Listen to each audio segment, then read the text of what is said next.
Welcome home, inspired entrepreneurs.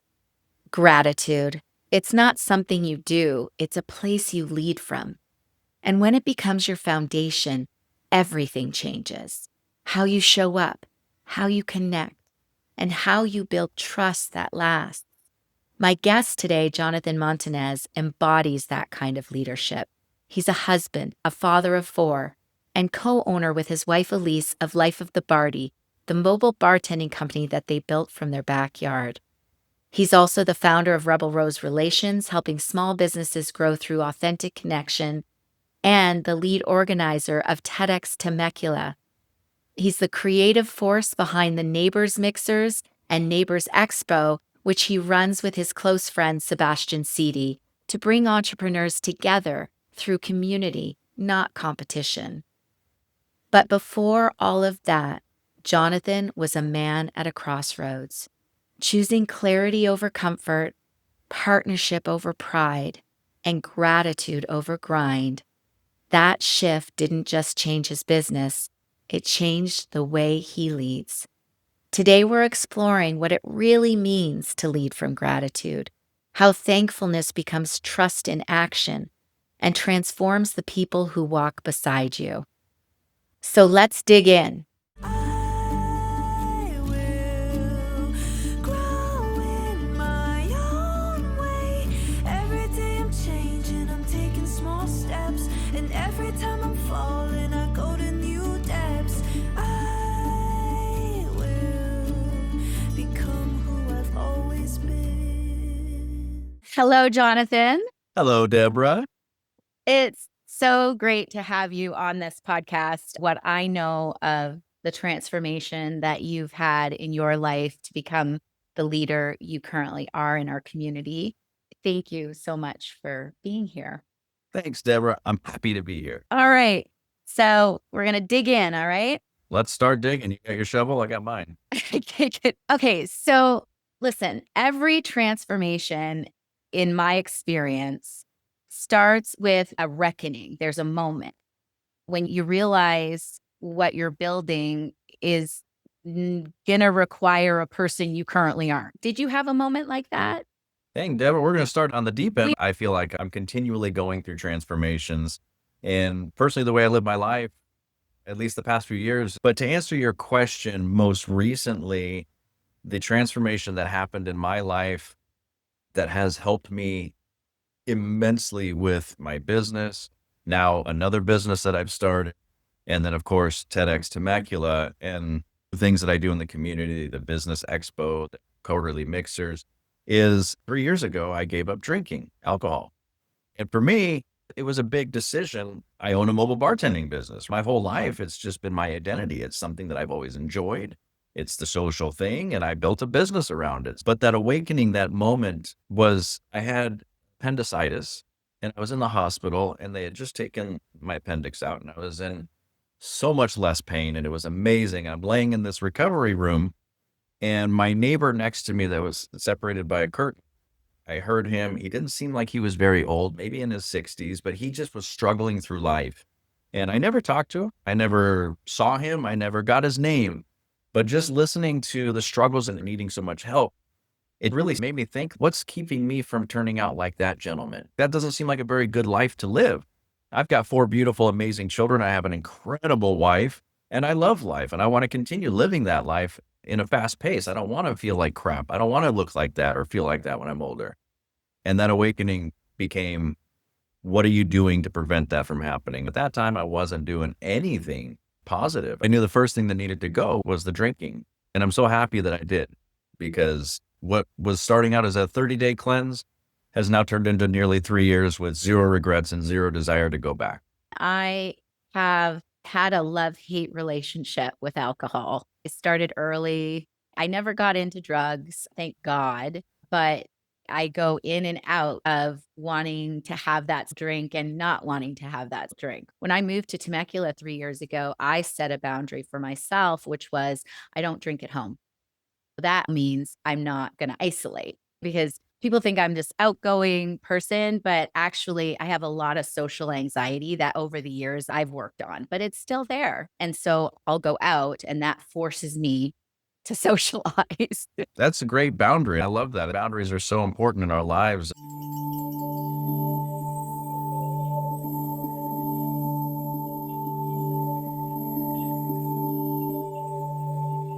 So before you could become the man you are now, Jonathan, what part of you had to die and who emerged on the other side of letting go of that? Yes. Great question. A couple months prior to that December of cutting off drinking, I turned off news radio. I was addicted to talk radio. I'd get worked up about things and I'd come home and I'd share that with my wife and then she'd get worked up about things. And I realized that, man, I'm just getting worked up about things I have no control over. I have no influence over. And I'm like, put a lot of energy into things that I can't influence. So let's look at things that I can influence. 'Cause I'm bringing that negativity home and I'm sharing it with my wife and now she's affected by it. And so I made a conscious decision to turn off the radio that day. And from that day forward, I haven't turned it back on. And I've replaced that with now listening to books, getting more involved in my community because Yeah. I can't make a difference on those things. I can make a difference in my community. I can make this place the place that I want to live, where my kids can live and grow and be that example, right? Be the change you want to see, of course. And so that's what I've committed now my life to, is just being in this community.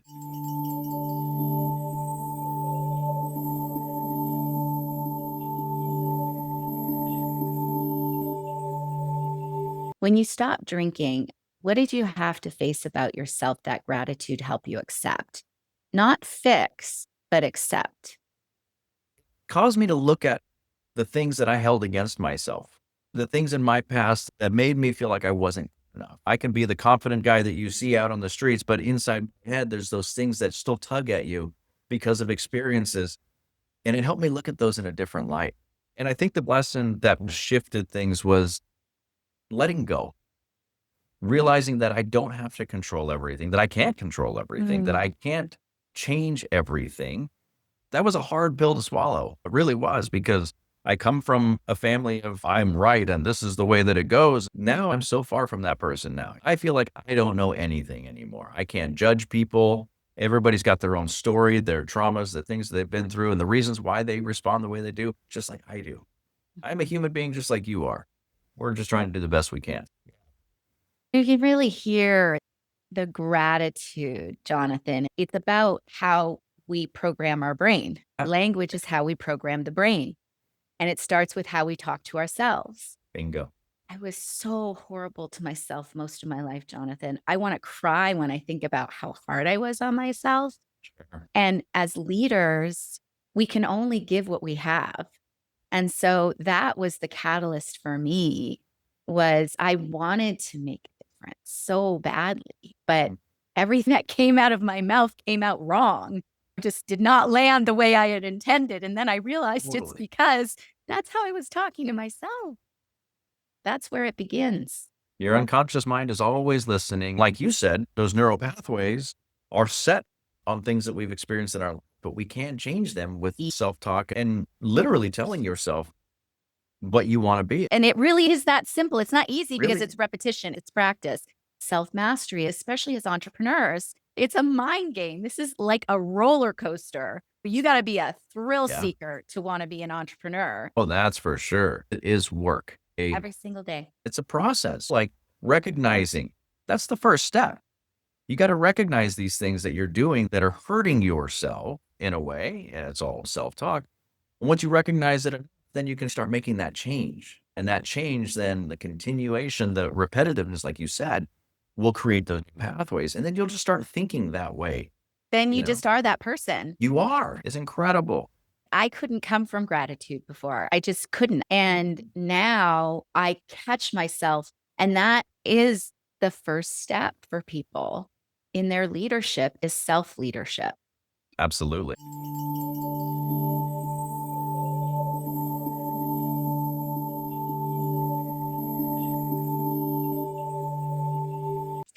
To be grateful when things are abundant and going well. But how do you stay grateful, or do you stay grateful when things are scary, things are uncertain? I do stay grateful. I stay positive. And It's not that I don't get affected. It's not that things don't stress me out. It's not that I don't get anxiety and my palms are sweaty and I'm shaky at moments and times in my life, because I am an entrepreneur of two different businesses and a nonprofit and everything else. And so there are times where it's like, ooh, what are we going to do in this month? There's a lot of faith, though. And part of that transitionary process that I mentioned of letting go is letting go of the things that I feel I should have been able to change. I often tell people, like, the things in our past, the negativities, the traumas that have happened to us, we need to appreciate those. And it sounds funny when people say that, appreciate, I'm supposed to be thankful. And it's, in a way, appreciate is recognizing and giving it the respect that these things happened, but not letting it affect you. Once you appreciate that these things happen, you start realizing, like, okay, I appreciate that's not a problem that I have. Things happened in my past and I can work on those, but you can't work on things that you aren't aware of and that you haven't brought back to the surface. And so in times of difficulty, for example, this year, Deborah, this year has been a tougher year for my business, for our bartending business, Life of the Barty, because last year we had a fantastic year. And the year before that, people were coming out of COVID and it was like, let's spend money, let's party, let's get together. And now it's starting to slow down and things in the economy are creating people to hold on to their money a little bit more. I understand that. And so we went from this really cool high last year to this year of getting punched in the gut because we set a lot of really hefty goals, but a lot of those goals, money. And we didn't have a year like last year. And so we've seen the cash flow issues and the stresses that come from that. And I look at my wife and I know she's stressed out and I hate seeing her that way. And I say, look, these are the things that business owners talk about. These are the times where you got to roll with the punches, where you got to just buckle up and hold on. It's not always going to be this. Everything that happens in life is temporary. And when you stop and you look, how much is this going to matter in 2 years from now? You start looking in perspective of that. It's okay, I can back off. I can let go of the control that I feel like I need to have in this situation. So I do appreciate not only the negativity and the things that have happened in the past, but I appreciate the times that we're in right now, because this means, okay, we're not bringing in as much money. What do we get to do? We get to be more creative.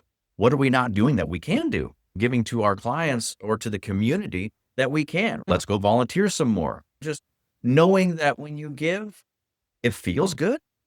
Knowing that the more you're out there, the more you're putting yourself out there in front of people, you're building your network, showing that you care and you have heart and you believe in the community, which I do. Yes, you So do. to answer your question, I appreciate a lot of negativity. It's all good. We're going to survive this. We're going to get past this. Oh my gosh, you said so much in there. I'm just going to move on to getting into your partnership with Elise.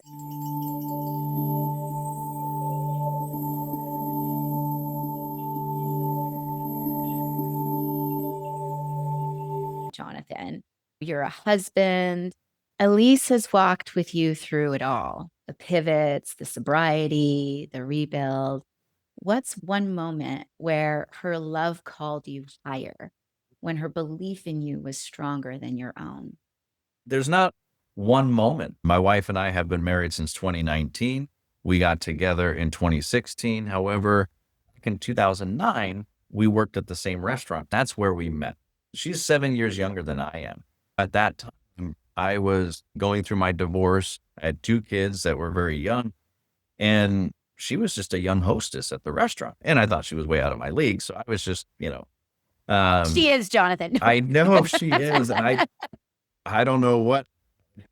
I'm very lucky. What happened during that time is that she showed an interest in me. We went on a few dates and whatnot, but the realization came to her, hey, I'm young. I haven't started my life at all. And you've already began. How about in 5 years when I grow up, we look at each other again? That's cute. That's not going to happen. 5.5 years later, coincidentally, we both just happened to be going through long-term relationship breakups. So we agreed to meet up and have a glass of wine. And what ended up happening is we had that glass of wine, which turned into a bottle of wine, which turned into just everything. We just flow. We just meshed so well. She wanted to move to Oregon. And so we took a drive up the coast highway. And that trip was the best trip of my life. We fell head over heels in love with each other. 3.5 months later, she was on my front step. And so she moved in that day. And then we've been inseparable ever since. She's been the best bonus mom to my children. that I could ever imagine. I grew up with a step parent that was a really bad situation. And so protecting my children from ever having any kind of thing that was close to what I had to go through as a child. I didn't even know they made human beings like this. I had no idea that I could be so blessed and my children, and it's just the best feeling in the world. We have a lot of respect for each other. We have a tremendous admiration. I didn't know support could come in that way. I'm running an organization, nonprofit that doesn't bring any money to our table, but it brings community, it brings fulfillment. And she sees that and she supports me no matter what.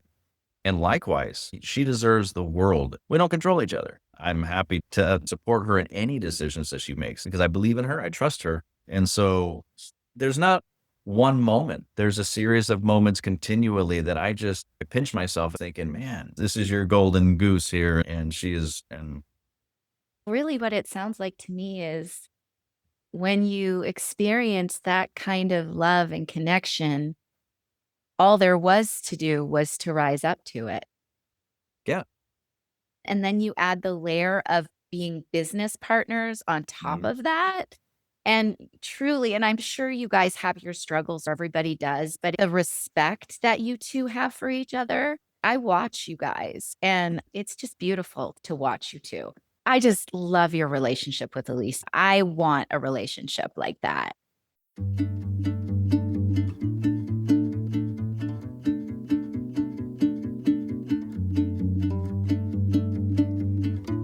If this conversation is stirring something in you, if you realize you want to lead and build from a different place, this is the work I do every day. At Inspired Business Performance, I help founders and leaders grow their business without losing their peace, their purpose, or their people. Check the show notes and book a call with me at inspiredbp.com to start building a business that runs on alignment, clarity, and gratitude. Now, back to the show.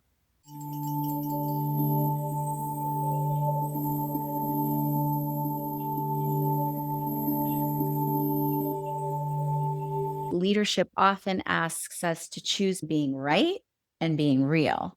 It was a moment where you lay your ego down for the sake of connection and how gratitude made that possible. It was the moment you came to me and said, Deb, we got to have a little sit down here.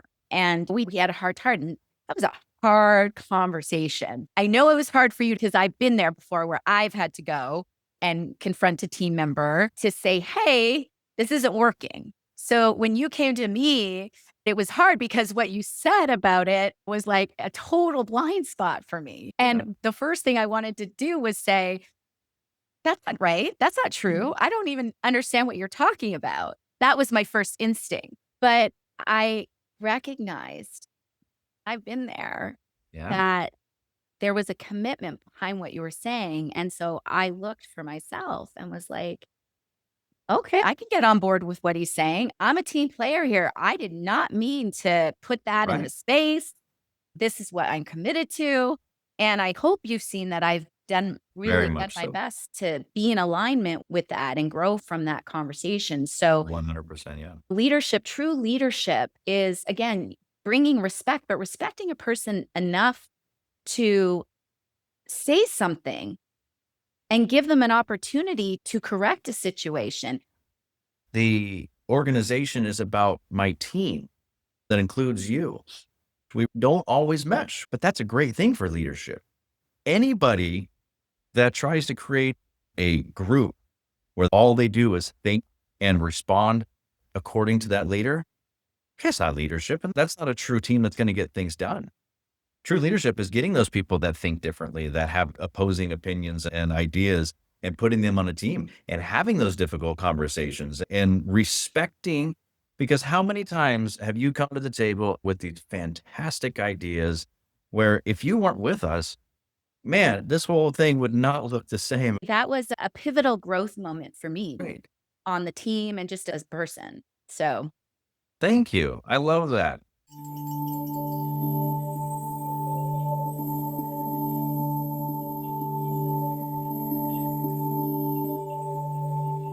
when did you realize leadership wasn't about being the one in charge? It's about being the one in gratitude.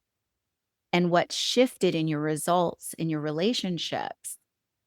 I am the lead organizer for TEDx Temecula. Leadership for me is not about me. It's never about the leader itself. It's about the organization that they're leading. It's Yeah. about the project that they're leading and what the best thing for that project or organization is. And that's a tough for some people. People love the title. And don't get me wrong, I do enjoy the title of lead organizer. Don't get me wrong, like I really do. But what I'm the lead organizer of is so much bigger than myself. This is something that's for our community. It's not about me. I just happen to be the lucky fella that gets to organize and help the team together. I would say they are people in leadership positions are Right. not leading. Yeah. Leading is being able to breathe life into the people you're leading, and they want to go where you're going, not from force, not from bullying, but from presence and from being a human being. And Jonathan, that has been the leader that I've seen you come into. In order to have that gratitude, really, you got to swallow your pride to have humility. You can't go into humility with an ego. It's just two opposite things.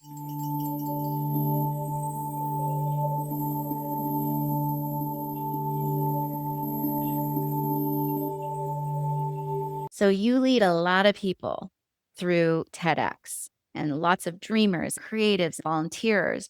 What's the hardest lesson you've learned about trusting others to carry the vision with you? Our leadership team is comprised of some of the best, most influential business owners and community advocates in our entire Temecula Valley. I pinch myself of just so lucky to have all of these beautiful, amazing minds on the team that help support my vision. I'm really good at learning from mistakes, from other people and from myself, knowing that I don't need to control everything. I led better. I delegated more. I found out where the team members wanted to be and where they excelled at, because you got to have the right people in the right seat, and then make sure that we're all rowing in the same direction. When there is somebody that's off killed, then you have a conversation. You don't respond on a whim. You take emotion out of it and you look at what's best for that team, that organization. That helped me so much.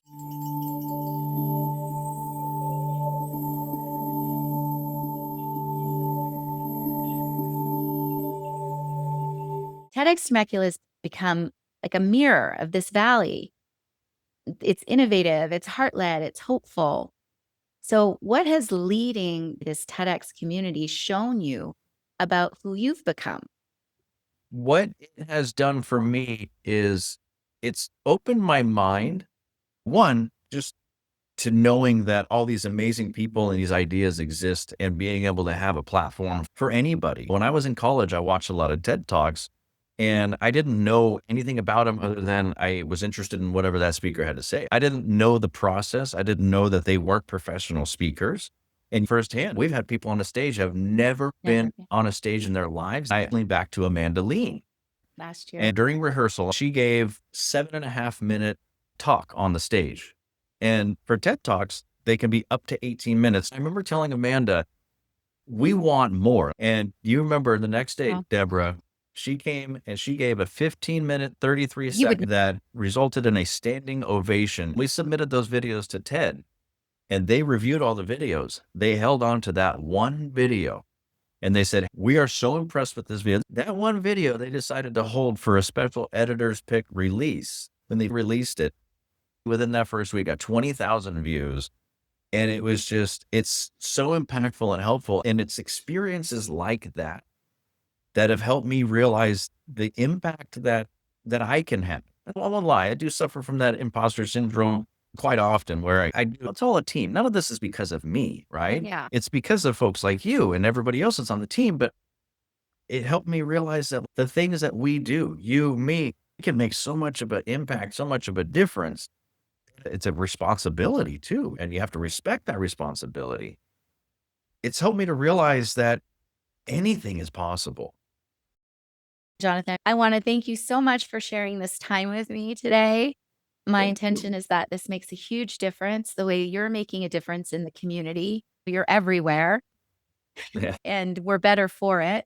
Thank you for having me, Deborah. I really do appreciate you giving me this opportunity to hang out with you and to share some of the things that I do in my life. What a powerful conversation.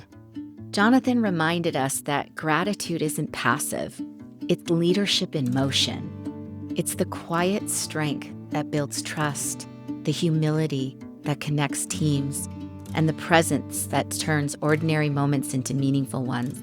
His story is proof that when you lead from gratitude, everything changes. Not just your results, but your relationships. So as you go back to your own world of meetings and clients and family, carry this with you. Gratitude is the ground you lead from. I'll see you next time. Welcome home. 'Cause I will go at my own pace. I will grow in my own way. Every day I'm changing, I'm taking small steps, and every time I'm falling, I go to new depths. I will become who I've always been. And because I care about you and want to keep things above board, here's the quick legal bit. The Inspired Entrepreneur podcast and content posted by Deborah Hartnett is presented solely for general information, educational, and inspirational purposes. The use of information on this podcast or materials linked from this podcast or website is at the user's own risk. It's not intended as a substitute for the advice of a physician, professional coach, psychotherapist, or other qualified professional diagnosis or treatment. Users should not disregard or delay obtaining medical, mental health, legal, or business advice for any situation and should seek the assistance of qualified professionals for any such conditions or decisions.